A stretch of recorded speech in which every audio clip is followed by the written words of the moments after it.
Are you also struggling to find where your pointer is and want to highlight the current row like this when selection change? Let's jump in and set this up. Here's what we'll be working on. A sheet where the active row highlighting isn't set up yet. We're going to change that step by step. The first thing you'll do is select the entire worksheet. Super easy. Just press Ctrl+A on your keyboard. And boom, your whole sheet is selected. Next, head up to the Home tab and find the Styles section. There, you'll see an option called Conditional Formatting.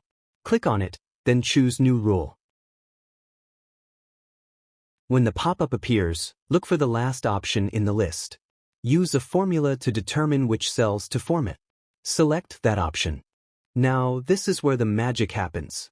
You'll need to enter a formula that tells Excel how to highlight the active row. Here's what you'll type. It's also showing in your screen and included in the description as well. Equals row, open bracket, close bracket, equals, cell, open bracket, between quotation, row, then close bracket. Let me say that again. Equals row, open bracket, close bracket, equals, cell, open bracket, between quotation, row, then close bracket. This formula matches the current row number with the row of the active cell, making it light up beautifully. Once the formula's in, click on Format to choose your highlight color, which you want to see once any row is selected. You can go bold with something like yellow or red, or keep it subtle with a pastel shade, totally up to you. Here, I'm selecting yellow as fill color. Click OK, and just like that, your active row will be highlighted. It's already looking great.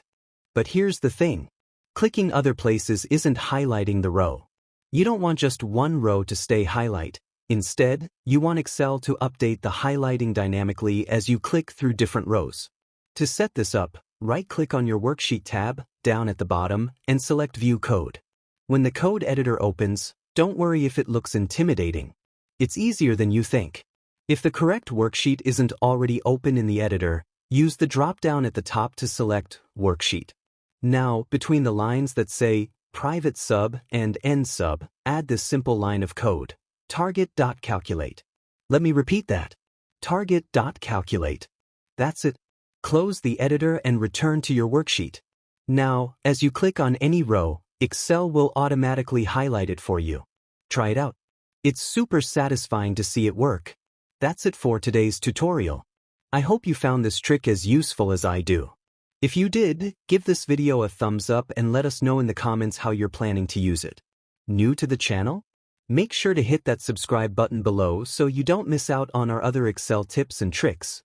Thanks for watching, and I'll see you in the next video.